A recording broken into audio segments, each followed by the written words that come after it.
Welcome to the badness. Welcome to the fun. We are all here. Yes.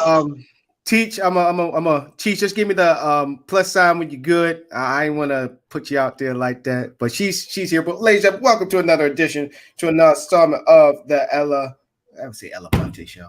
I did Ella Monte show this morning, but hashtag Fade to Black. I'm host Donna Ella Monte Morris here with Beast Johnson and Teach, aka Teach. See, I'm getting all mixed up. Anita Joe, aka Teach. Right now, she's getting set up and ready. So when you give me the peace sign, Teach, tell me when you're then let me know when you're ready. But Beast Johnson, how you doing? I'm doing good, man. Tired because all I do is work, but shit, I'm feeling good. Well, Feeling really inspired. Hey, look, at least you didn't have to work on your leave like I had to the whole week. Lord have mercy. Oh, I done that. Oh, I done that time or two. That is one of the worst things. I just told her straight up, just give me my vacation check. Like, I'm gonna come in. Why? Because I need the money.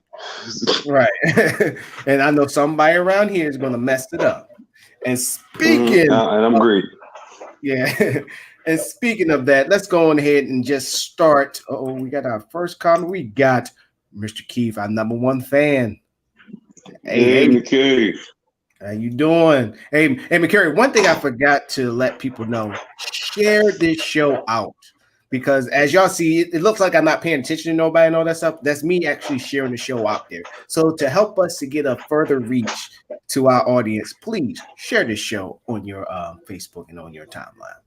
Barnett, Beast Johnson, go ahead and take the lead in our opening statement. This is one of our favorite parts of the show where we just let it all flow. You know, it could be pertaining to what the show topic is today, or it just could be something that we just want to get off our chest. So, Beast, take the lead.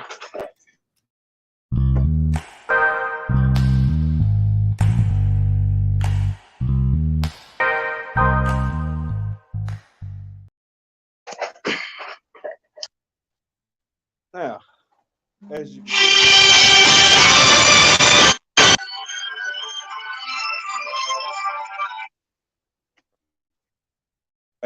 now to prove purpose, we see this commonplace nowadays. Now, there was a time, I feel like I'm showing my age, when if an individual were to walk into a store like this, definitely going to be an issue. Everybody's going to have eyes on them. If you ain't got no religious outer garb to clarify, you look like you up some bullshit. But now, if I walk into the store like this, everybody look at me like I'm crazy. Like, what the fuck wrong with this nigga? Cover yourself, sinner. Shame. That's the looks you folk give you when you happen to pop into a store without a mask. I'm saying all this to just say, in the midst of all this bullshit pandemic and hellish, hectic crap that we're going through, that's just funny as fuck to me. I've had conversations with random strangers in there, just making them feel good about the fact that why everybody looking at you like they're looking at you because they think you got something. But see, with the time, if you walked in here like we are right now, we look like you about to rob us. Now you come in here with no mask on, you looking like you got something, like you infected.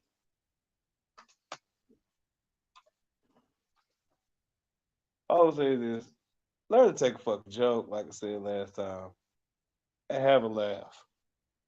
It definitely helps ease the angst, anxiety, and the tension that's going on right now. In times of true depression and disparity, humor is the only thing that everyone can get behind. Because everybody could use a fucking good laugh right now. I'll leave that as my opening statement. Well, since we doing the mask thing, let me go ahead and put on my mask. You know, I'm gonna going ahead since it matches my shirt and everything. Let me go ahead. Actually, I was about to do an opening statement about wearing masks and all that stuff, but Peace Johnson took that like he takes my freaking devil's advocate. Good grief. But other than that, I want to talk about the town halls last night. So I was watching, I went into watching these town halls with my views, my feelings. Yes, I said feelings. And me as an American. You know how people like to say, well, I like to go into it, pretending. It's like watching a Harry Potter movie, but you already read the book. So you got a lot of people be like, well, I'm going to pretend like I didn't read the book and go see the movie. I'm not going in there like that. So I watched both of them. I did not know that they both was on at the same time. So I caught Biden. So I went to the middle of his. And the things that I was looking forward to for Biden was about the crime bill. Now, a lot of y'all, if you caught the last show, not the last show, but the show before that, that was a topic of discussion. That was right now still the biggest reasons why Black people is not voting for Joe Biden is because of that crime bill. And it was funny that it was a Republican that is going to vote for Trump again who asked the question from the audience about what do you say about the crime bill? Now, I'm expecting him to just lie out his ass, going to not answer the question. But Joe Biden answered the question. He literally said all the things that I was saying when I was using the example of the general telling all of the army, hey, Fridays, we get the day off. But then going down to the units and you got command discretions because the rule is you can't take away, but you can add on. And he said there's parts of that bill which people have to understand this is not a bill that he crafted on his own. That he had other people that put their little works to it for it to get passed. Now, I'm not, like I said, I'm not trying to defer him from getting the blame. I'm not saying that whatsoever. But you have to understand it's not just him. And when it went down to the states did whatever they want with it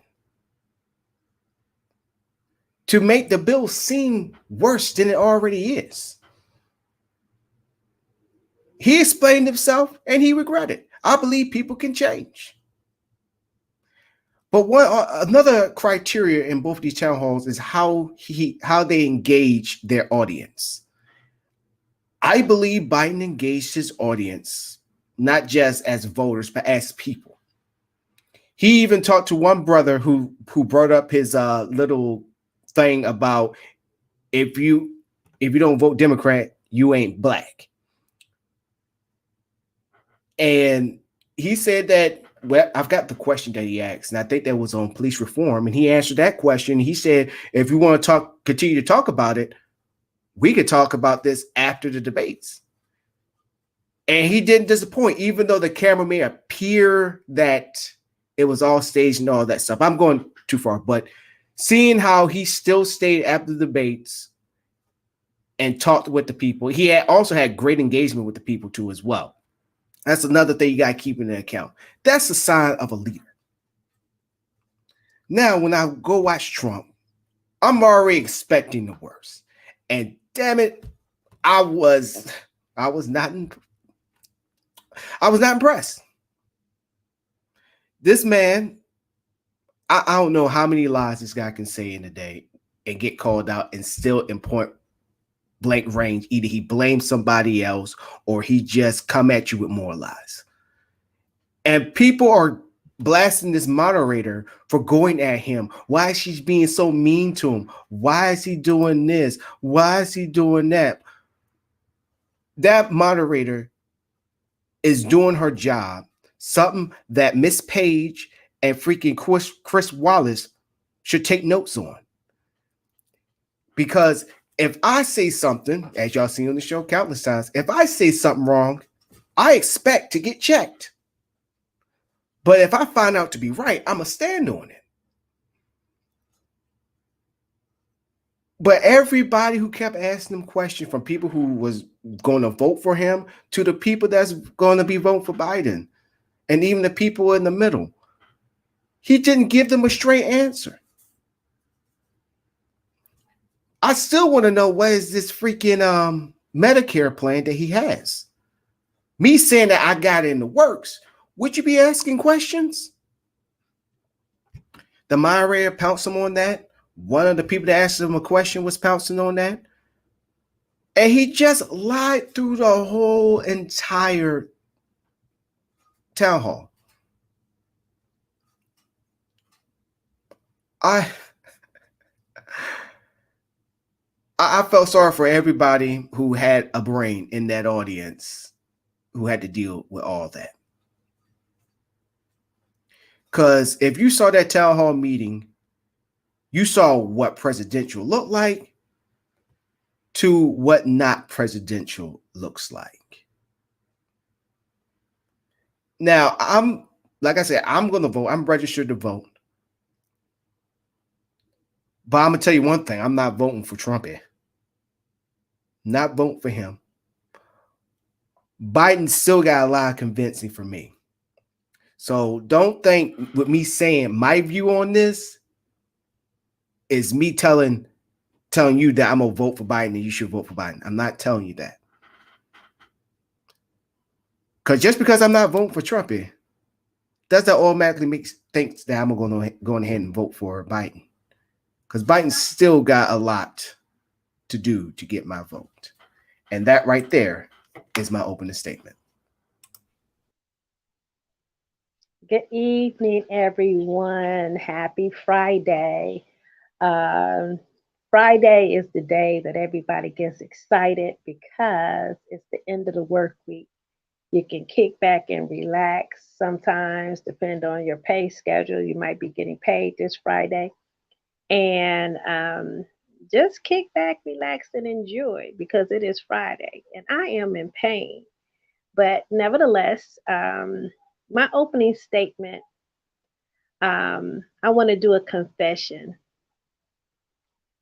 Yesterday, I had to go pick up my medications from the pharmacy. And while driving, I pulled out my mask.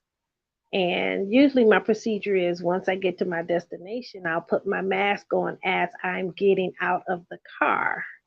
Because in open air, I don't need a mask in my car. So I got the mask all situated. I pulled into the parking space, and of course, I left the mask on the front seat. And I went running in the store. And I put myself in defense mode. Hey, Keith, how are you? I put myself in defense mode. First, I was going to pull my senior citizen card to say, hey, I'm just picking up my prescriptions. And, if you don't give me my prescriptions, I'm going to, fall out and have a seizure or something, And so I just started thinking of all kind of things I could say so I can pick up my prescriptions and get back in my car and not actually go back to my car and get my mask. And like Beast Johnson says, when you go in without your mask, you feel like all eyes are on you. Well, I was lucky this time because the pharmacist just said, how can I help you? And I said, I'm here to pick up my prescriptions. And I had picked up a few other items. And I said, well, can I ring these up here? Because I didn't want to risk getting my prescriptions at the back of the store, having to come to the front of the store. And they said, we don't want to serve you because you don't have your mask.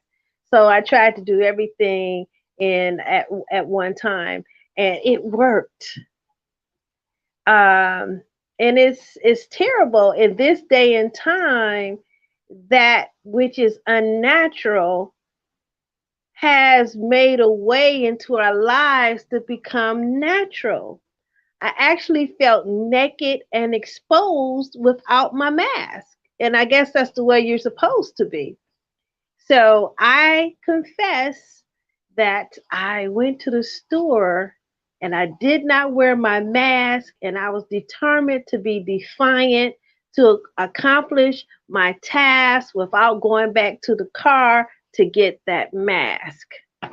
I know we're not supposed to do that, but hey, you have to be a rebel sometimes. You just have to be a rebel sometimes. It's very serious because in our state, I think the last few days, they have seen an increase of the cases of coronavirus, and they're reminding us that this time of year they were expecting the numbers to rise, and if the trend continues, we're looking at another shutdown. Well, we just really are coming out of the first shutdown, and not really, but we are. And it looks like if things continue, then we're going to go to another shutdown. So my question becomes that I'm posing to the audience: are you taking every safety precaution to prevent yourself and your loved ones from getting the coronavirus? I think it's very ironic that our commander in chief was healed of the virus in less than the normal days that a person that would get the virus. And in all of his spoutings about him being Superman, and he just, just knocked the virus out and all these things, he never once talked about his son, who his wife came out and said that he had the virus, but he did not have the major symptoms. And he always gave an update on himself, but never gave an update on his immediate family. And for me, that just shows just how inconsiderate he is. He was hospitalized. He got Regeneron, which I want to mention. And for those Googlers out there, Google Regeneron. Now, he is a Republican, and they are pro-life, which means they're anti-abortion. But did you know that the major ingredient in Regeneron is aborted fetuses? And that's why he feels like he's 20 years younger? Okay, we're pro-life, but if it will save your life, I would take an aborted fetus in the form of Regeneron so I can beat the virus.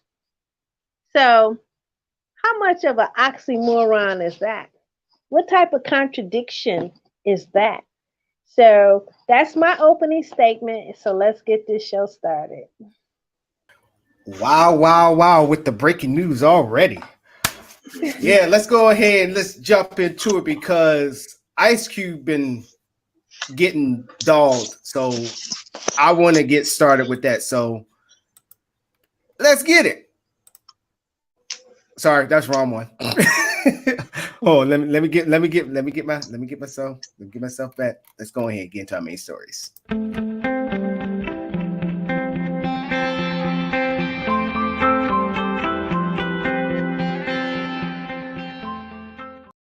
So, ladies and gentlemen, this portion of the show is sponsored by our show. It is strolling at the bottom, as we can see right here. Teespring.com/stores/fade to black store.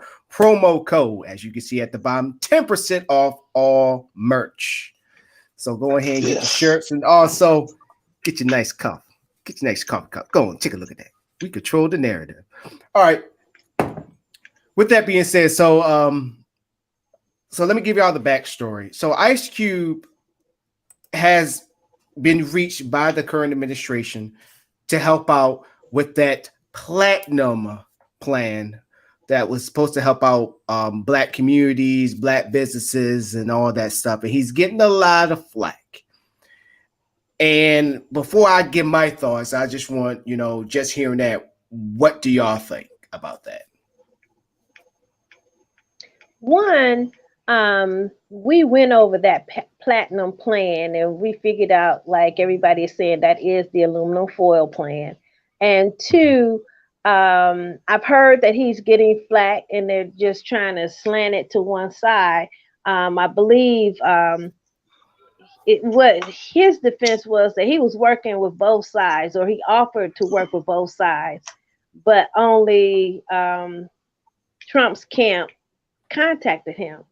But as you know, when we pulled up that plan, these are things that's already in place. It's nothing new. Like the child care credit. Like I said previously, I was getting the child care credit when my daughter was in preschool, and she's 40 years old. So wow. That's nothing new. How can that? She's 40 years old. So I had the child care credit, in my youth. The money's going to the HBCUs. What I understand is that plan has already been instituted, but he may have given just a few more dollars than what had been previously given. So again, that is nothing new. All of the plans are benefits that all citizens of the United States can benefit from. So it's nothing new. So I wouldn't even call it the aluminum foil plan. I'll call it the paper bag plan. Because it's nothing new. It's nothing new. So for a person that's not aware, it's like, oh, he's gonna give a child care credit. Like I said, it's been on the books at least 40 years. know. So it's one thing to say, hey, we're giving you something that's already given. It's another thing to say, hey, we're updating and increasing or adding. The inclusion of words like that would have made the shit sound a little bit better to the educated. The educated might have did a little less digging. But when you say stuff like that, well, what? That's just stupid. You're going to give me something I already had. Sir, I'm going to give you this wonderful couch that already has dog hair on it. All right. Did you go to my house and take my couch and give it to me? No, sir. Then why are you giving me my exactly same couch? I already have it. Why would I want another one? Point taken. And as far as like Ice Cube, good intentions to the path of hell. He's always been an outspoken individual. Who better than Cube as far as well-known blacks to actually get into the ear of Trump? You know, he has a track record of always being conscious. No matter how you feel about him, he's always had the central drive of bettering the black consciousness by some means. Yeah, that's true. By being true to who you are and expanding yourself. Ain't nothing wrong about what that folk call him a sellout. You're not a sellout if you have that gift and you have that talent. And if you're given the opportunity and you're good at it, why stop? They're gonna pay you for it. You're good at it. Keep going. It's an added hustle. That's all it is. He's not selling out because he's doing these movies and everything else. He's just adding to his hustle portfolio. Mm-hmm. Same way as a nigga in the street say, oh man, I sell weed, I sell white, I sell hard, I sell Molly, I sell lean, I sell Plan B, I sell pain pills, I sell damn penicillin for niggas when they did dirty dick. I got a whole bunch of hustles, man. I got one chick that be hoeing on the weekends, but she also do she clean your credit and she do credit card scanning. Like he's not selling out, so I don't see nothing wrong with what he's doing. It's just kind of sad, like you said. He reached out to both people, and it just so happens that publicly, Trump was the first one to reciprocate. So it kind of paints him in the Kanye look right now. Now, my view is I've seen this before. I seen this. I don't think y'all. I don't think you know about this rapper, but you probably do. B. Johnson, Nino Brown. Does he sound familiar? I think it's a Florida rapper. He actually went to the White House. He actually went to the White House and he actually basically did the same thing that Ice Cube was doing, and nothing came from it. There's been many people, and it's funny. It's always the Republicans, that people who usually tends to be more democratic, that will go to a Republican-run White House to get stuff done. And when Ice Cube came to the forefront and did all these things, did I feel bad of the backlash he was going to get? No. I may sound cruel when I say that, but no. It's just like me telling y'all to feel sorry for me because I joined the army.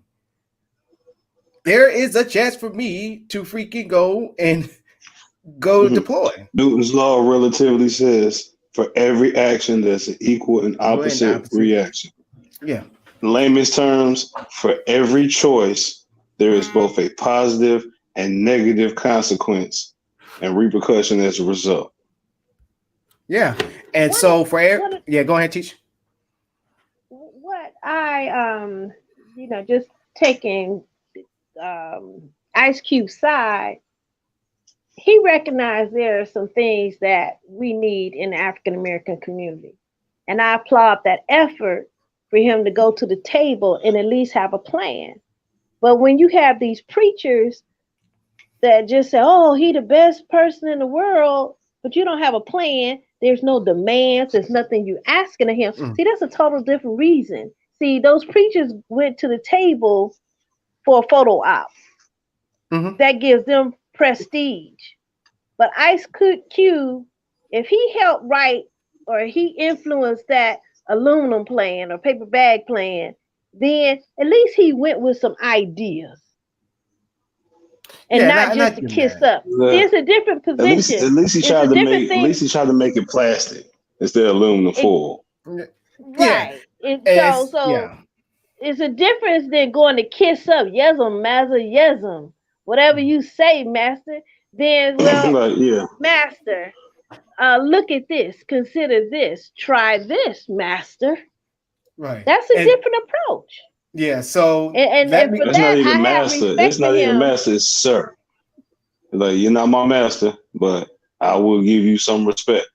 Try this, sir. You should go about it in this manner, sir. Sir. You're not my master. You might be the president, but you're not my fucking master. But I'll give you that respect, sir. Right. I won't call you President Trump, but I'll call you sir. Were you about to add on, Teach? I was trying to send you the document so you could put it up on the screen again. But every time I touch the screen, I think I got going out. I think I got that saved. Yeah, just to refresh us. Just to refresh us. I agree. Go ahead, Teach. Yeah, just to refresh us so we can, speak directly to the points that's on the plan. And remember, I asked the question, and still no one has come back with an answer of what is the Black agenda? What is it that we want? What is it? The Black Panther Party had a 10-point plan that addressed the social, economic, and financial welfare, housing, even prison. They had a 10-point plan that addressed every issue that was found in the African American community, that they wanted an immediate redress. They wanted to look into the housing. They wanted to look into the men and or women that were in prison on trumped up charges. They demanded for their release.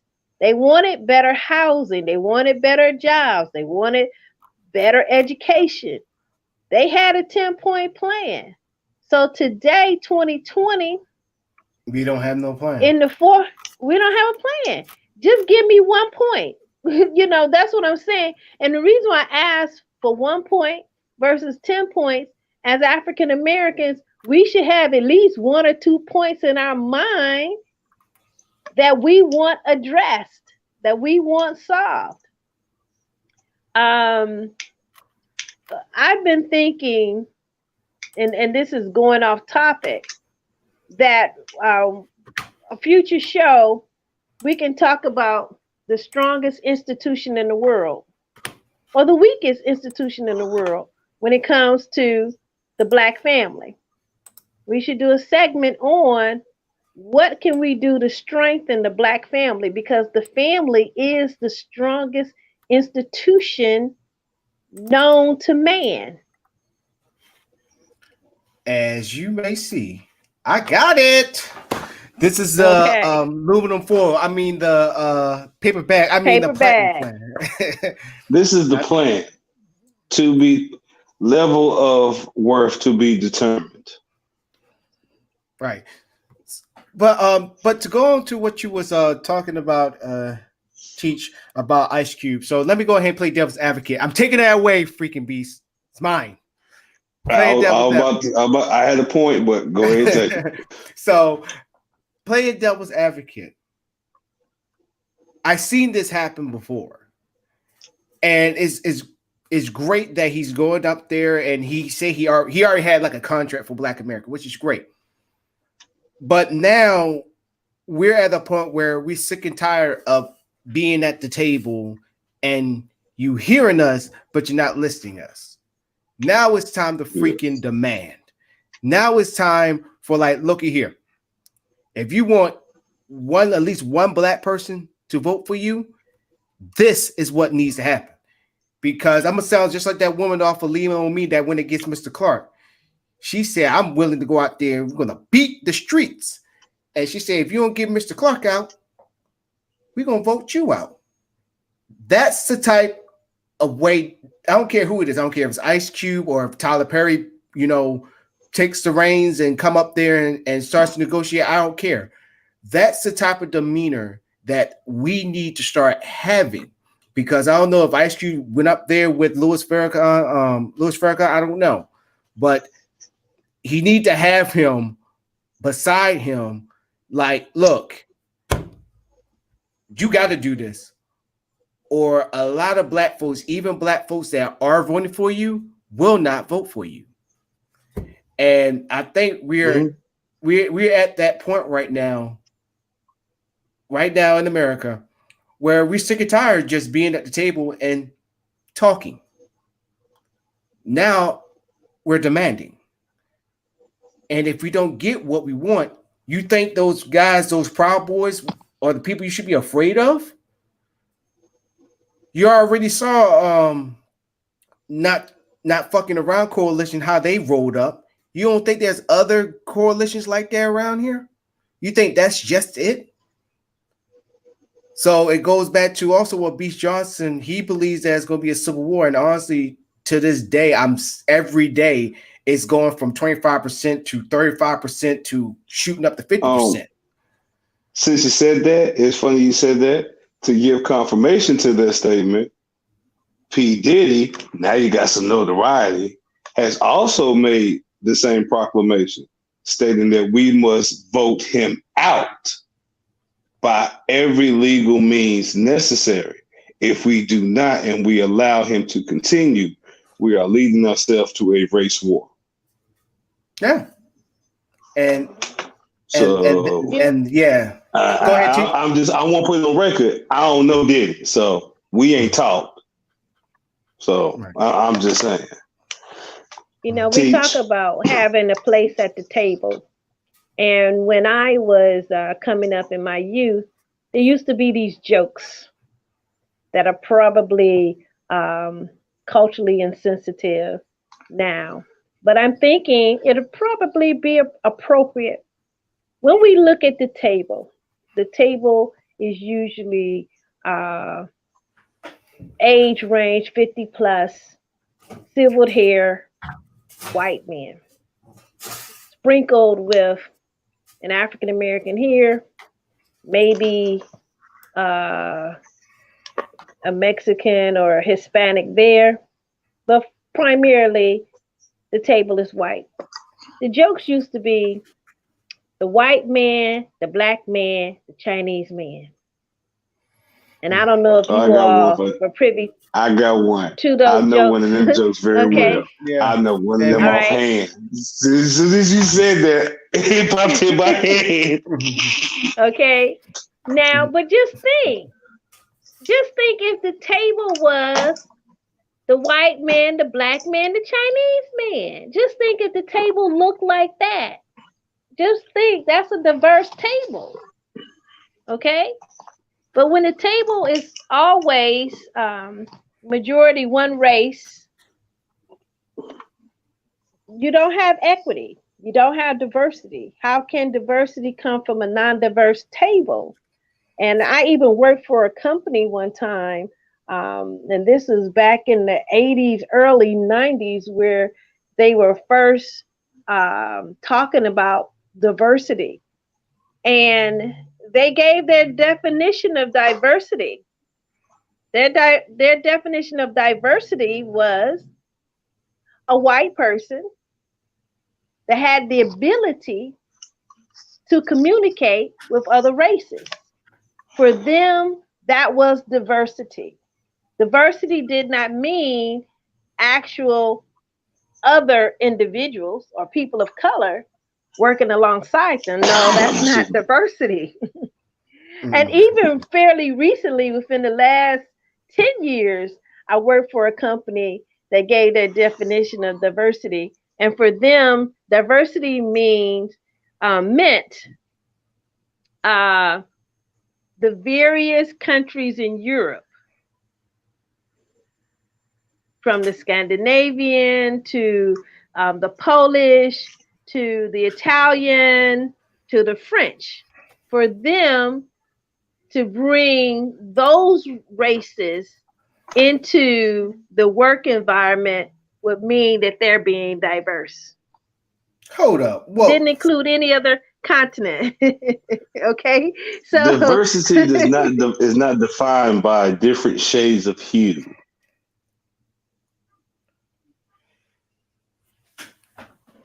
Okay, so that was their definition of diversity. So it always comes back to the concept of me, myself, and I. None for you, but me, myself, and I. If I can be diverse by allowing my cousin from another land that looks like me but speaks a different language, then I am being diverse. Kind of sounds like I am Fox being News. Inclusive. Sounds like what? Sounds like Fox News. you remember Professor O when we were talking about networks we got on Fox News, he believed that they was diverse. And I was like, diverse in what? What they diverse in ideas? I said they only got one spook on the freaking panel. One female on the panel. Right. I was like, what? And see, and you just proved that point right there. I mean, it's crazy how this world is, how they think that. It's like, also another thing is too, to me, when you only just have like, if you have like a board of 10 people and you only got like one brother, one sister, one Asian, and then you got a Latina, they think that's diverse. No, that's passing for being diverse. And it's crazy to me. But let's not get too much off this platinum paper bag plan. Sorry, Burger King's not a sponsor, but you know, you get it. Let me see if I can find any other good laws up here. But go ahead, start, Teach. I seen a commercial today that says that this was a commercial against Trump, and it said that you know, he's campaigning on, you know, when I become president, I'm going to, you know, deal with the COVID crisis. I'm going to get people jobs and something else. And then it went down and said, but aren't you president? You're already president. But you're campaigning on what you're going to do in the future, which we should be doing it tells now. us that, right, you're not doing it now. They just can't Which is empty a campaign bad promises. sign. When has any president vying for a return spot started their campaign with, I plan to do this? It's usually, I shall continue. Exactly. Mm-hmm. I shall focus more. I shall plan to, in case of things like, I shall plan to deal with like domestic threats. Mm-hmm. So, but you don't do the whole thing. I plan to do this and that, bro. You already got the job, right? So, who asked her that question? But you said Donna Brazile, right? No. It was just a little, you know, one of those anti-Trump campaigns. Oh, okay, yeah, I got it. Because if you said Donna Brazile said something like that, because Donna Brazile, she used to be the chairman of the Democrat Party. I love her.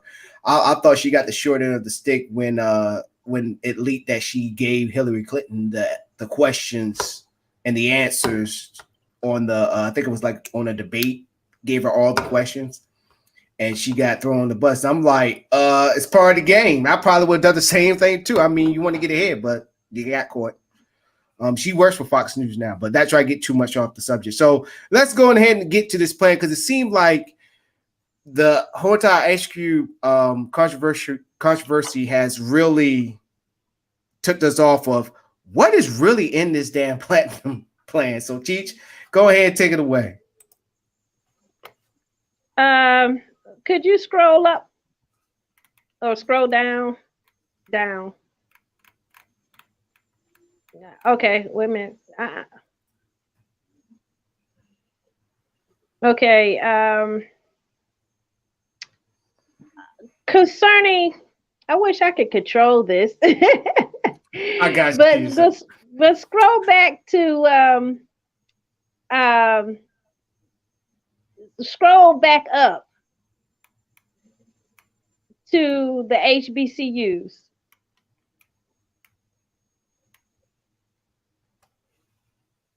Is it right there? No, I think it's think it's down the bottom much more. No, it's back at the top.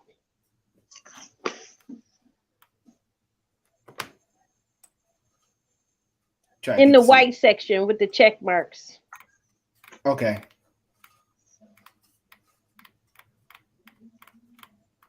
The white section. Where it says more educational opportunities. I guess we could do that. But anyway, what I wanted to say about that, as far as the HBCUs are concerned, you know, most of the HBCUs are on the block grants, where the land was donated or set aside specifically for African Americans. And one of the bills that he wants to sign off on is a bill that will roll back any federal program that is currently being funded that says that if it is race specific or set aside for specific populations of people, that it not necessarily that it's illegal, but it causes racial tension and harm, and therefore the federal government cannot fund an institution like that. So with all of this giving so many millions or billions of dollars to the HBCUs, see, that's what's being promoted in everybody's face. Oh, he's giving more money to colleges that's ever been given in the history of HBCUs. But on the back end, what he's not telling people is he's defunding that very same account. So you come away with, oh, he's funding the HBCUs, but then next week there's a padlock on all the doors. And everybody's wondering, well, what happened? Everybody wondering what happened, because in his programming, he got some lawyers to figure out how not to fund institutions like HBCUs. And it reminds me of the affirmative action era. Historically, African Americans were disenfranchised. It was illegal to hire blacks in certain professions, in certain towns, in certain states. So affirmative action was put into place to offset institutionalized racism. But you had presidents who came and tried to make affirmative action appear as a handout, or to appear that a person could just be black and they can get a job just because they were black, not because they were qualified, which was a psychological game that was played against educated black people that had the credentials to work in the field in which they were chosen. There was a time that you can go and train to become a medical doctor, but the hospital would not hire you because it was institutionalized racism. Okay? There was a time where attorneys were trained and took their Juris Doctorate, but because of racism, they could not practice law in the courtroom. Because of what? Institutionalized racism. So affirmative action was just put in place to give blacks a chance. It was put in place to help the whites in power understand they have to go beyond me, myself, and I when they consider the employment applications. It was put in place to make them think. And the power of the 1964 Civil Rights Act was Title 8. Title 8 created the EEOC, the Equal Opportunity Employment Commission. And within that commission, it gave African Americans and other groups an opportunity to redress from any harm that had been instituted. Because there have been actually several civil rights acts passed since 1865, but none of them had any power until 1964. And that was building in the EEOC that allowed a person, if they felt that they had been discriminated against, to actually file a lawsuit and have it investigated. So that was the power of the EEOC. So when I look at this paper bag plan, and then you look at the new legislation that he's pushing to put in place, it's nothing. Yeah, and I think people find it. Yeah, I'm sorry. Go ahead. Zero times zero equal what? Zero. Zero. Zero times anything equals what? Zero. Zero. So in the public space, to make it look good, oh, we're giving you all these monies for the HBCUs, and then in the background, okay, anything that's race related, gender related, religious related, we're gonna make it illegal for the federal government to participate in giving specific groups financial funds. So what? That's the zero times that billions of dollars that they're giving to the HBCUs. Zero times anything equals zero. Yeah, and I think it's hard to understand. And then this part right here, if watching the debates that prosecute the KKK and Antifa, people gotta understand Antifa is not a group. It's not a group. They're not a terrorist organization. I honestly don't even get. Even the FBI just said it's just an idea. It's called deflection. Yeah, and I'm like, the main people that are, and the main entities that are screaming at so heavily are in fact the actual terrorist domestic threats. I just don't get it, because like I'm shocked that I'm gonna take a note out your book, B. Johnson, when he said to denounce white supremacy. He said what was on his heart. Mm-hmm. When he said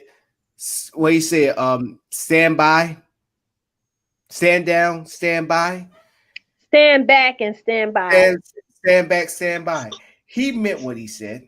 He meant, and even when during that town hall meeting and that moderator was pressing him up on it, you saw how he was like, I already denounced it. I'm denouncing it. He think it's that simple to just say denounce. It's not that simple. It's in your actions. But he said what he felt. He know his whole heart of hearts what he meant to say. And he said it on that debate stage, and people are failing to understand that, mainly majority of his supporters, his white supporters, unfortunately his black supporters too as well, who always this skew. To help people understand the situation, this is like you in a relationship and you get caught cheating, and you with the person when you get caught cheating. So you conversing with your significant other, and you're cheating member, and you're conversing with this significant other, but every so often you make a statement that's specifically worded to address them, but also announce something to the other individual, such as, you know what, I just need to stand back and stand by. That's all I can do in a situation like this. You understand me now? Mm. I've done everything. That's all I need to do. And that's when you give them the glance over to acknowledge, bitch, that was meant for you. That's what he did right there. And that's the first time you get caught with that individual. Because when you say stuff like that, you gonna get caught again with the same individual. You cheat with me with the same bitch? Mm-hmm. So that's all I got to say on that matter. All right, so here's another point right here. I'm gonna let Cheech help me with this one. Defund religious liberty at African American churches that lift the conscience of the nation. What the hell is he talking about? Defend, not defund. Defend religious liberty. I'm sorry, defend. I'm sorry. I'm thinking about defunding the police. I apologize. Right. What does that mean? Does that mean he's going to sit down and shake hands with Farrakhan? That's a good question. You got to do more than that. They only mean Christian. They're not talking about any other religion. Okay. Because Islam Islam. Go ahead, teacher. Islam is considered a terrorist religion. So, what does he mean by defend religious liberty? Rewrite that. Defend Christian religiosity and the nullifying of the brain for African Americans. Go ahead. Go ahead, be sure. As when I hear people talk about this type of rhetoric towards Muslims, it makes me think about the author Orson Scott Card. He did the book Ender's Game, and he wrote a whole series based off of that. And the way he paints the geopolitical landscape in the future tense, you find a lot of parables and parallels within the current system, almost like the prequel leading up, especially in the way that he depicts the American consciousness and how they view Muslims and the Muslim nation. And basically what ended up happening as a result of the Great War, anybody that's read the book, is pretty much the super smart kids go up into space and they train them how to fight the intergalactic threat, but they're really fighting the intergalactic threat, and the smartest ones from the squad come back down to Earth, and now they're like global heroes. So their respective cultures, their respective nations, they're pretty much 5-star generals as soon as they touch base. In the case of the Muslims, their Muslim representative unified the entire Muslim nation. 1 billion strong globally, hive mind connected. And it became a religious war where you had Muslims fighting within the nations and sleeper cells popping up against those respective nations. And America pretty much got shat on. And the way we speak about Russia as like the old power, the old heads that don't know when to just sit down and fall back, that's how they speak about America in this book. That's how they'll speak about us in reality if we continue down this path. You keep pushing at the Muslims who are truthfully that deep. A better way to understand the ramifications is publicly going against MS-13. That's one of the most violent groups and gangs in the world. It's like publicly dissing them and saying, I got beef with you, and thinking they all won't come together. And you find out people who are members that you never would have thought of members because you want to sit here and run your mouth against their peoples. Now, it just, like T said, it should be in the case of religion, religious inclusion in the manner of respect. We include everything and we respectfully include it. You worship who you worship, you call God what you want to call God. As long as it doesn't, negatively go against any other person in the means of religion, as long as you ain't trying to go against somebody because they differ, we got no problem with it. That's how it should be.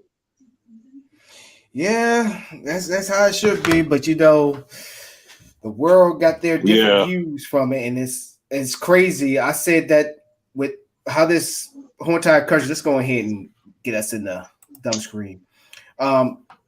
I realized that America, at one time, we was worried about America being too soft. Now we going from America being too soft to America dumbing down, like literally too sensitive. As a result, we're dumbing down. Yeah, and it's getting ridiculous. Like the new smart is the new dumb for some reason. I just don't get it. I don't. Like I said, I'm not the sharpest knife in the shed. I'm not the smartest guy in the room.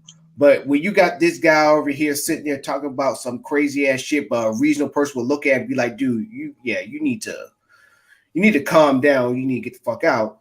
Now you got the whole room listening to him because we live in America where you got a freedom of speech. But people don't realize when you talk about freedom of speech, hate speech is now considered as freedom of speech.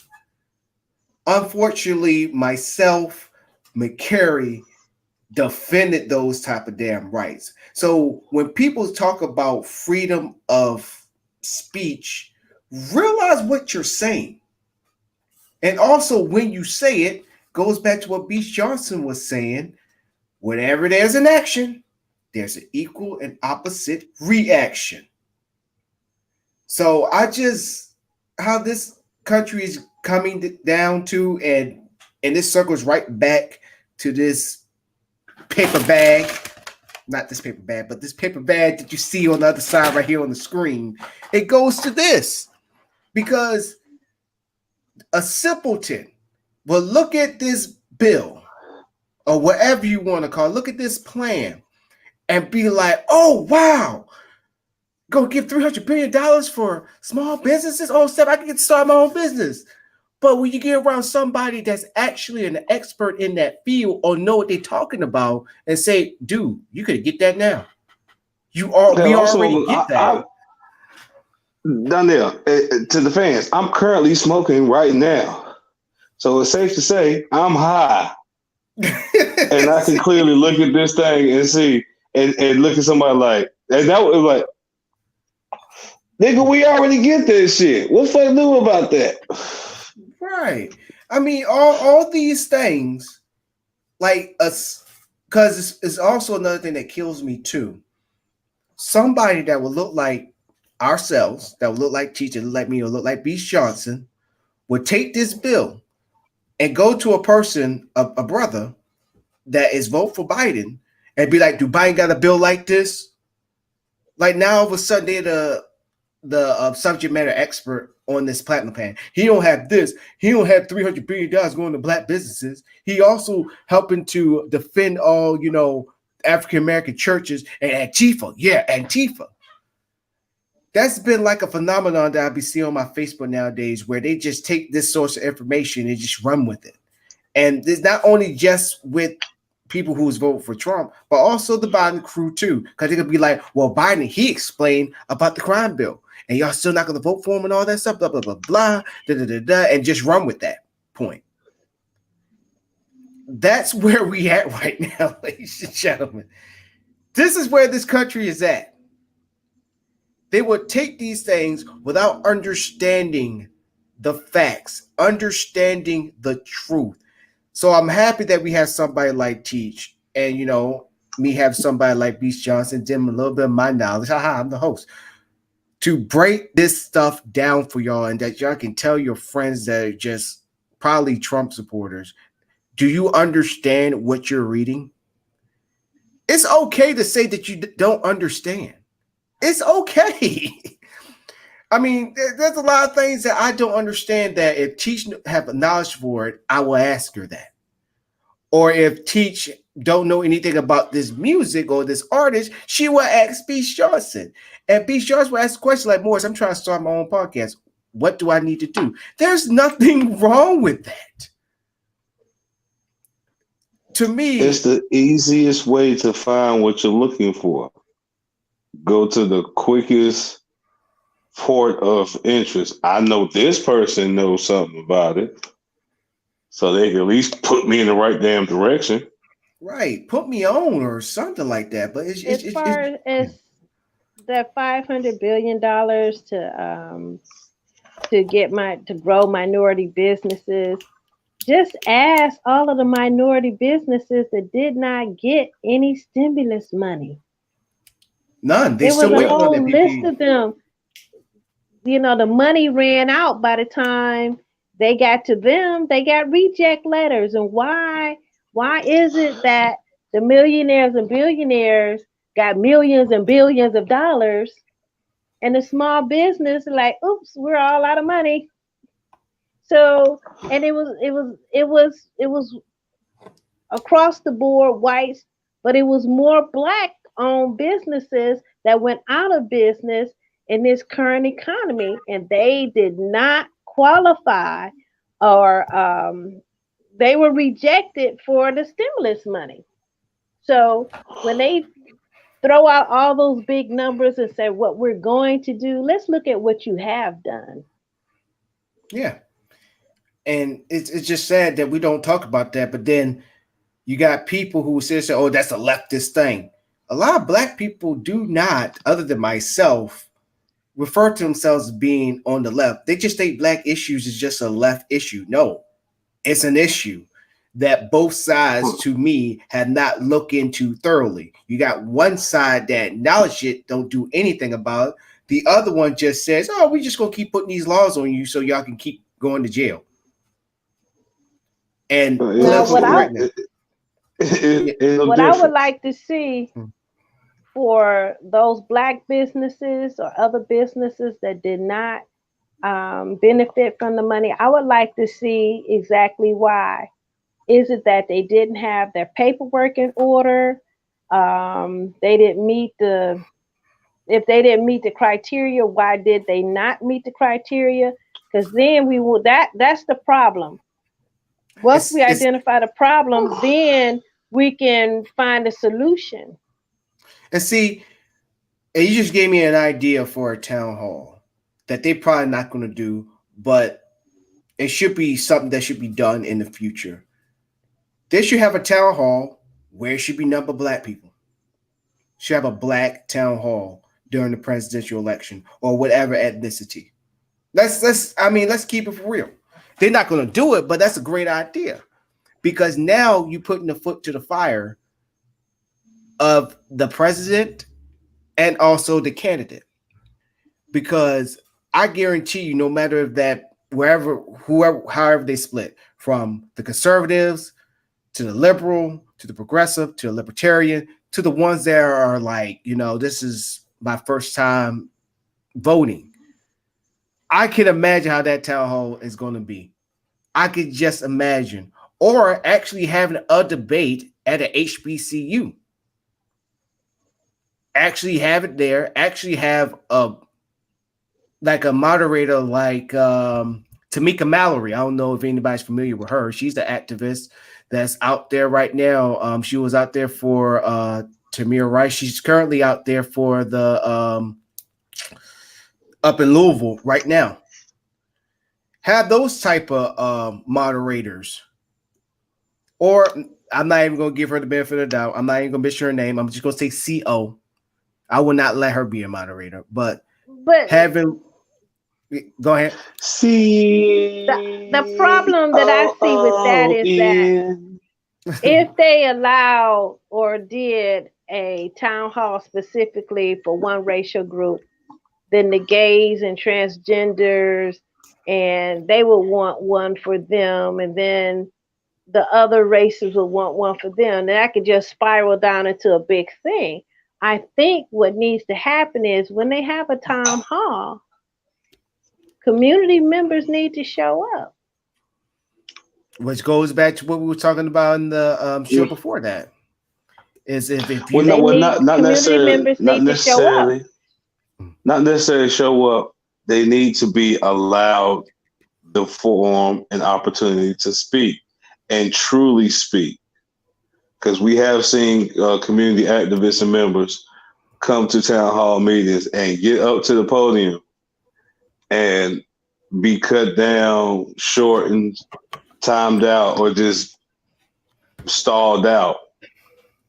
So yes, we need more community involvement in those matters. And I feel that would definitely help. A stronger presence would help curb those type of issues. If you got somebody coming up there and they got 3/4 of the room with them, you definitely gonna let them speak. So here's my issue with that. All those things that everybody been saying, I agree with. But I'm gonna have to ask this question, and it hurts me to ask this, but I'm just gonna bring it up. Can the responsibility, should we be blaming ourselves for the situation? Now, look, I get it. Look, I get it. I'm going ahead and continue on with that. So I get it. we've been put in these situations. We've been put in this box. But do we need to take responsibility for not at least helping ourselves to get out this box? Because That's what I'm saying. yeah, That's what because I'm Mhm. saying. it seems When like they announce a town hall, everybody should show up. right, which I'm gonna add on to that point too. It shouldn't be this election, even though I actually was talking to a friend the other day. I was like, this election is for our lives, basically.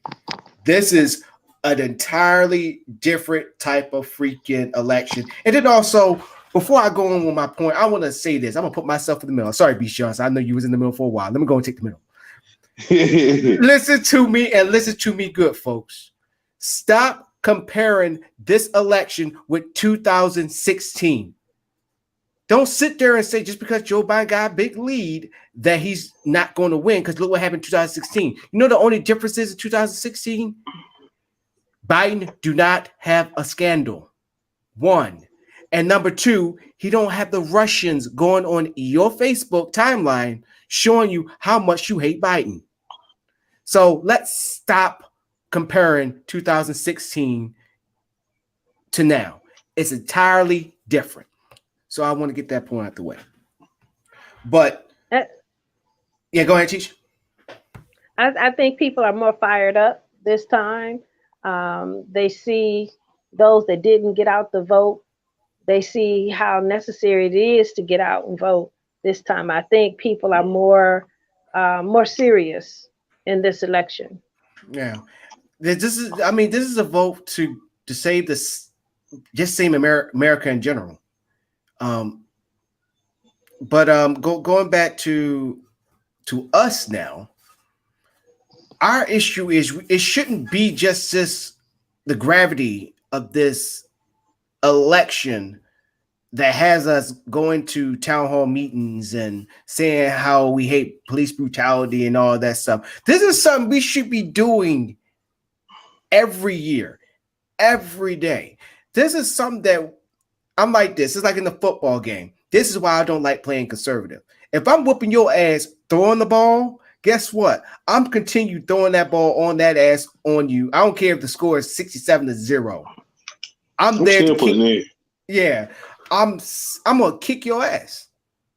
I don't believe in this. Well, I got a comfortable lead. Now I'm gonna just go ahead and run the ball. When run the ball haven't been working, which is gonna help the other team. If the team got any breath, guess what? They got life, meaning that they can come back and whip your ass.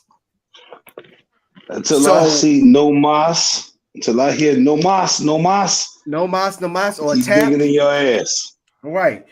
Keep the foot on their necks, which, like I said, I'm gonna keep saying it until y'all get sick of time me saying it, and then y'all gonna go out and y'all gonna do it. Super PAC to keep the foot on their necks. You just can't expect. Let's say we do get everything we want out this election. Let's be hypothetical. Let's say we get everything we wanted. It's gonna be freaking Tulsa, Oklahoma all over again. It's gonna be freaking 2010 all over again, where the Tea Party crowd, majority white folks, protested that they gonna steal your guns, high taxes. We want smaller governments. You only see what 1 or 2, 3 chocolate drops up in that whole entire protest. And look what happened. Majority of the congressmen and women that they wanted that was a part of that movement got in because we became lax. We weren't organized. We wasn't going to the town hall meetings. We definitely wasn't grooming no politicians to get up there to keep our issues alive and pushing agendas to help us. That's the part that I'm worried about. We just got to keep going and going and going. You got a lot of white folk out there, even though it's not that many people up in the town hall meetings. But guess what? They're the only ones up in there sitting, listening to their members of the representatives and all that stuff, sitting in those meetings. Even you have grandma in the back falling asleep. But guess what? She's up in there. I promise you, she will remember everything that she wanted to know. and we're not in there. Now we're in there. This is, to me, just one of the reasons why we go 10 paces ahead, but then we fall 30 paces back because we're not active, politically active. I mean, John on the side of the corner with that 40 think he knows more about politics than me watching on the news. The reason, because due to slavery, we are programmed to go to the easiest, most attainable avenues for success and progress. Meaning, if we see enough of other people out there getting it and prospering off of it, then we're liable to at least entertain and educate ourselves on that matter. Yeah. That's why you got a lot of parents like, well, I couldn't get my boy can play ball, I can get him out there and we can make money off of that. So we haven't seen enough Black politicians truly succeed by the overall standards, being both by white standards and Black standards. You're not out here on some coon shit. You know, you as far as anything referencing your ethnic background, your heritage, you're defending it in an articulate, legal manner, you know, doing things for your people, quote unquote, but not pandering to the political system. All the while, like I said, if we see more of those, then you will see that inspiration pop up more. Like we're grooming, but we don't see any benefit overall in that avenue. So that's why it's taking so long for the right people to get together, because mentally speaking, they don't see a fiscal benefit in going down that route. Like, you know what they're gonna get on the back. A lot of people don't understand the back end. Yeah. When it comes to getting money. So once we get to understand, like, you can make your money now, but the way you move today to make that $60 or $50 or $45 an hour a day that you make by your hourly wage versus hours work, if you do it right and set it up right, down the line on the back end, you coming back out with $1,500, $2,500, $10,000, $100,000, $250,000, $500,000. Hey, you feel what I'm saying? I got you. But it's that long term. We got to understand that. I'm not going to be doing this forever. And even if I am doing this forever, I can set myself up to where the day I eventually stop this, or for whatever reason I stop, I got a nice little cushion, got a nice little retirement, nest egg, stash spot, whatever you want to call it. I'm good. If I get fired today, I could take X amount of months or years off and just dick around. Y'all gave me an idea, and we actually on the last end of the last segment of the show, we should host our own town hall. We should host. We should get some prominent people. I know one person, to be exact, on both sides of the spectrum, that we can talk about it with them, and we can come up with our own solutions.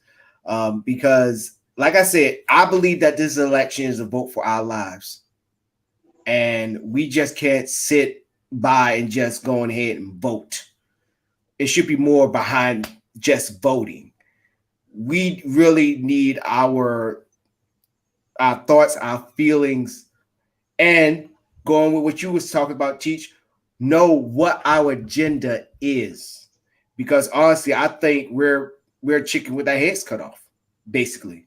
We running around and blood spurting all over the place, and we just waiting to freaking die. Nah, we like it's like being on what's a supermarket sweep.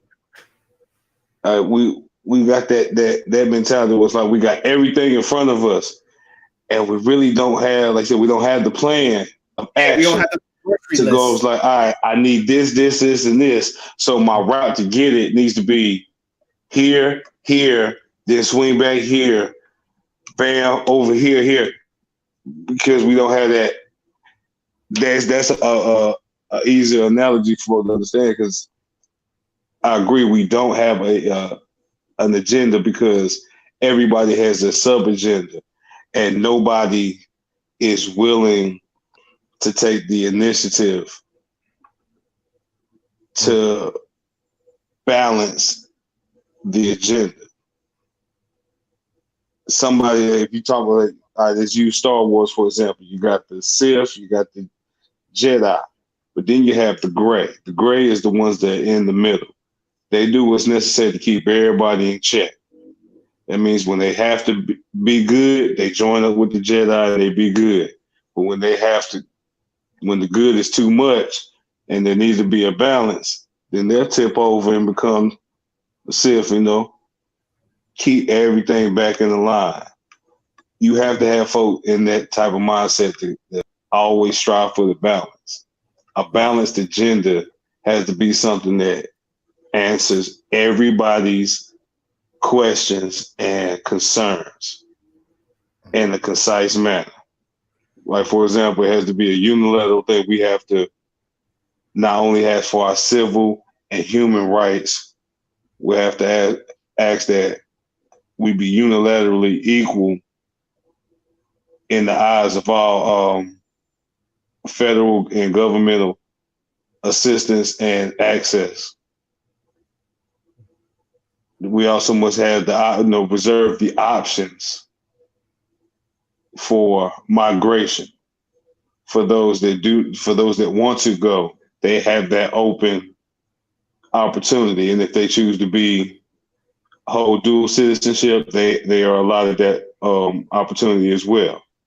But if you address everyone's concerns with the necessary steps to go about it, that is what we all need as Black people. Because you got some folk that want to, like we learned from the voting episodes, you got some folk that want to stay, you got some folk that want to go. Right. And until they have their that passion either confirmed or assuaged, they're going to be there with it. So give them that option. Publicly announce that option and the means to go about it if you choose. Right. What you got, teacher? I'm sorry, Beast. No, I'm good. Go ahead. All right, go. What do you think about the town hall? I think it's a good idea. I think it's something that we can do and make an impact on the people. But the people themselves must be invested in themselves. I think the difference between 1960 and 2020 is that more Blacks are working because of the anti-discrimination laws, and more of them are seeing a piece of their American pie. I think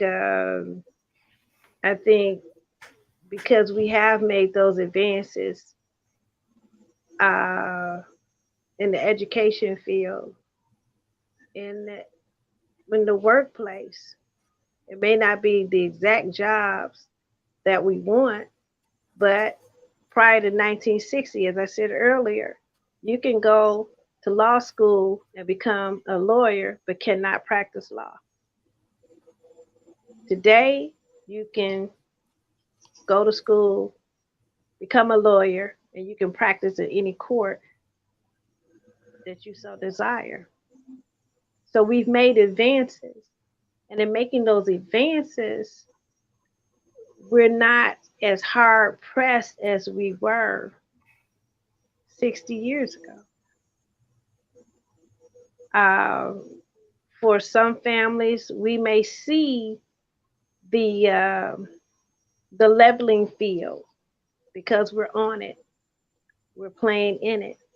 So we're not, as a people, we're not as hard pressed. And you see situations where you have um, the lower educated or non-educated people struggling, demanding for minimum wage and things like that. And it becomes an issue of class. When you rise above the challenges of your parents, then you see from a different perspective and angle. So we've always had the talent, we've always had the educated. What we always did not have was the opportunities. So I think there's more opportunities today than there were 60 years ago. And I think that feeds into maybe the apathy that people have to keep this battle in the forefront of their mind. I think many African Americans believe that they have attained or they're close to their quote unquote American dream. And um, so keeping a 10-point plan, what is a 10-point plan? Well, I have a six-figure job. I'm living, in a six-figure house or $500,000 house. I have all the cars that I want. I can take vacations when I want. I'm sending my children to private school. So I'm living better than my parents. I'm definitely living better than my grandparents. So when I look around me and see my coworkers and my friends, and we are all making the same kind of money, and we're all in the same kind of neighborhood, and we don't see the problem of the uneducated that's fighting for the minimum wage to be pushed to $15. So our view from where we are changes. And it changed over not from from a black agenda to a class agenda. So these are the things that we have to consider when we're thinking of this 10-point plan, because I just pulled up the Black Panthers 10-point plan, and some of those things have been answered, so to speak, in the least terms. I won't say in the broadest terms, but many of the things that they're asking for have been answered. We have access to things that haven't been answered is the issue of the police brutality. That's an ongoing thing. And neither candidate is talking about it. Trump mentions it in his platinum plan, but it's not addressing police brutality. It's looking at criminality.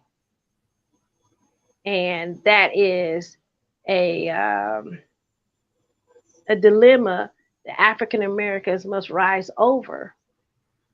The whole idea that if you're black, you're criminal, if you're poor, you're criminal.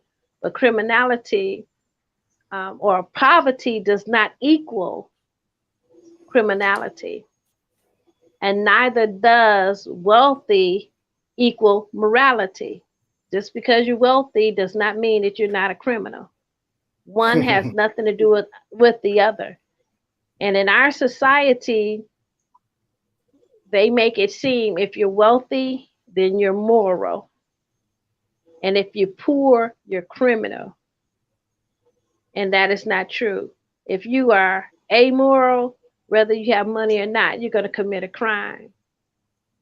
If you are wealthy, sometimes you think you're above the law, especially if you own your own island, have a big mansion put on it, and you decide to kill your wife and just bury her in the ground or put her in the wall of one of your buildings, pour some cement over her. That does not make you moral. That makes you a rich criminal. And just because you're poor doesn't mean that that you're just going to steal or commit a crime. So our system, um, if you look on the back of our dollar, it says, "In God we trust." God is the money. So if you people tend to think if you have money, then God is blessing you. And if you don't have money, God is cursing you.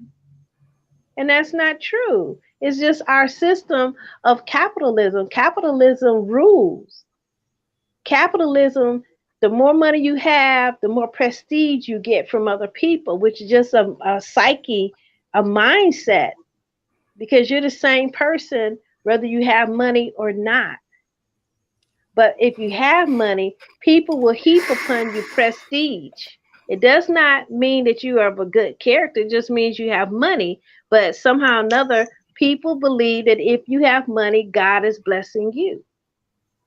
Ain't that something? And if you don't have money, God is withholding his blessing from you. Speaking of that, we are a little bit over overtime. So let's go ahead and get into our final thoughts. Once again, another great show. It's been real. I'm going to go ahead and give the start because I'm sick and tired of falling up behind Teach, falling up behind Beast Johnson. I'm sick of it. Time for me to take the reins on this. But first, I got to show this commercial.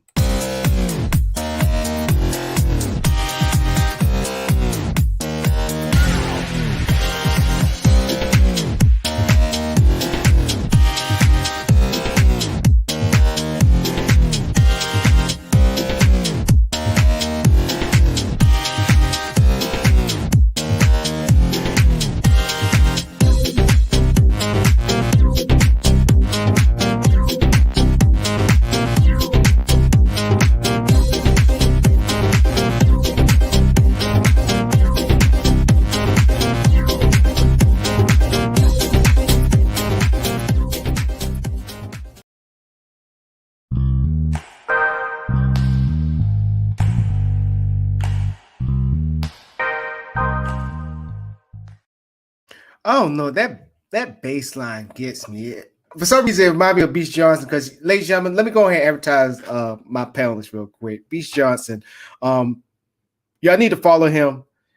He always be doing his little bass, not even little, but like doing cover songs and doing the bass line to it. And every time I hear our theme song, I always think about him doing the bass line to it. But yeah, no here nor there. But my final thought is I believe that we should have a town hall.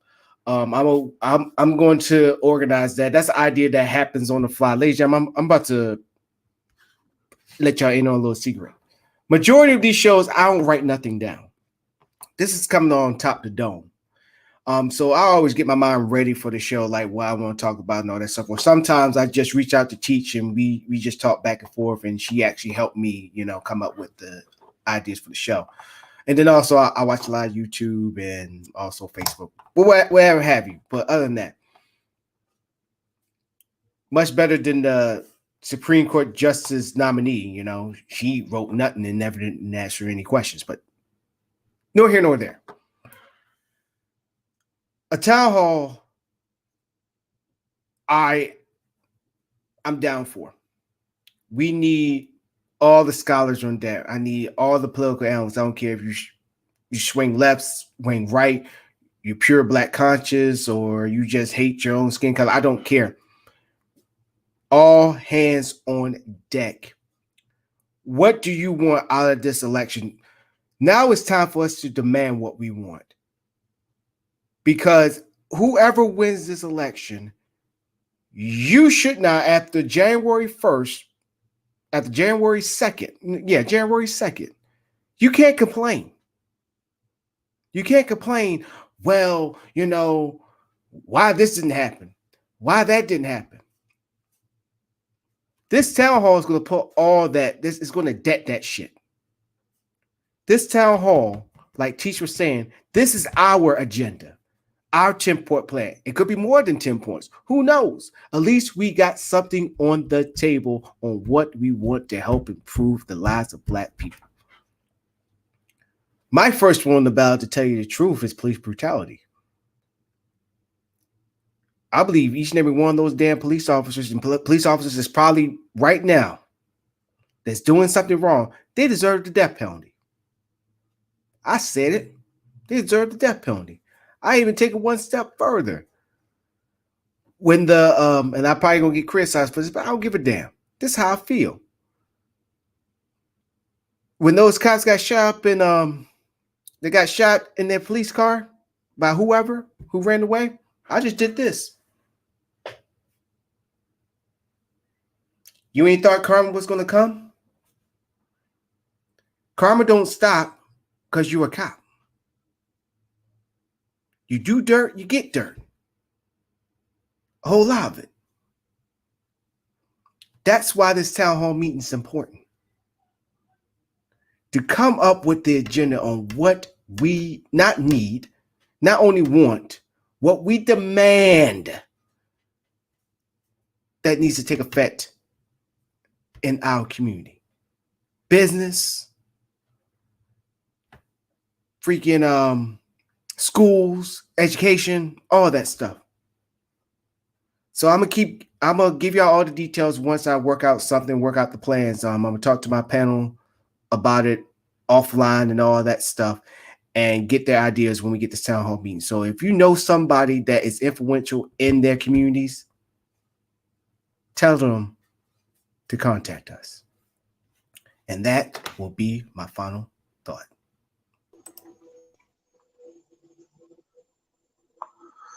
My final thought, I'm going to go back to what I said about this agenda. The Black agenda needs to be united. It needs to be like the song from Jason's Lyrics, Black Men United. Everybody got to come together with the single purpose of achieving that one goal, knowing that everyone's going to be able to get their shine and get their avenue to showcase.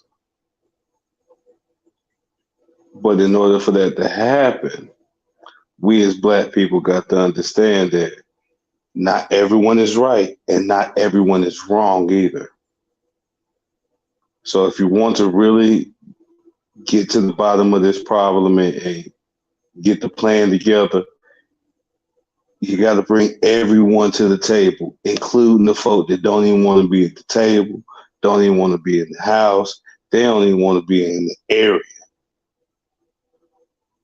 because they don't have the means to get up out that area. So if anybody need to be at the table, they need to be at the table. So everyone needs to be included, and knowing that everyone's point and everyone's issues and facts and suggestions and strategies can and will come together to devise a plan, a numerical agenda that will truly suffice, supplement, and satisfy everyone at the fucking table. So let's get away from thinking my way is the best way. We need to handle this first. We need to only work on this. Shut that bullshit up. Address it as an issue that needs to be stated. Then we can move on. Need to get to the main thing of fixing the main issue that we all here for. Not for the singular issues that arise from the singular problems that we're addressing. So with that being said, I leave that as my final thought, and I hope y'all enjoyed the show. Y'all be blessed, be safe. Good evening again. My final thought is, let us invest in ourselves. Let us have a vision of how to do business with one another. And we are brothers and sisters across the sea. Let us make those connections that we may enter into trade agreements, that we may enter into different investments and development, not only overseas, but here. We need development on both sides of the Atlantic. Let us broaden our horizons. Let us think outside the box. Let us think bigger, dream higher than we ever dreamed before. It is only our own genius and our own efforts that's going to push us forward. No one wants your best greater than you. But if you don't even want your best, if you don't even want to try your best, if you don't even want to do your best, there is no other person that can extract that from you or want that from you. These are things that fall in the category of self determination. You have to be determined. I'll take a minute to tell you a little story. When I was pursuing my graduate degree, um, those that may have gone to graduate school, you know, it's always some kind of issue or challenge that you have to overcome. Well, for me, my advisor had sat on my thesis for over a year, would not communicate with me, would not tell me, you know, anything.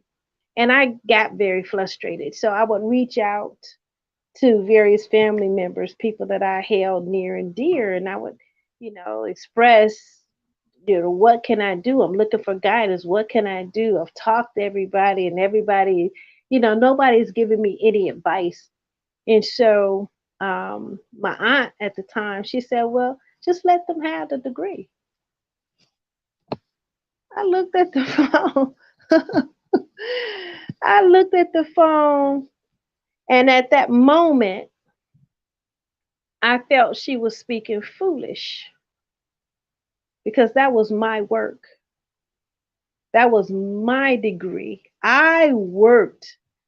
How can I even conceive of just giving up and letting someone have it or not pursuing it when I was already at the finishing line? So it made me even more determined, one, not to even talk to her again, because that was bad advice.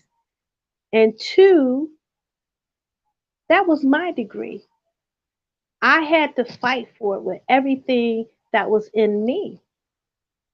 I could not give up. And this is how we must be self-determined, because nobody, no one want the best for you greater than yourself. Self-determination is what will rule you, that will push you, that will position you for your life. Individually, in your family, in your greater community, in your society, even if you go global, it is self-determination that will be your best friend. And with that, I say again, Kwaheri, Yakukaona, goodbye until we meet again. See, this is why we have Teach always in the show. But other than that, first of all, I'd like to thank everybody for tuning in. Thank y'all so very, very much. Are y'all able to come in on Monday? Yes. Teach, Yes, I'll be here Monday. Oh, Teach gonna be here on Monday. Yes.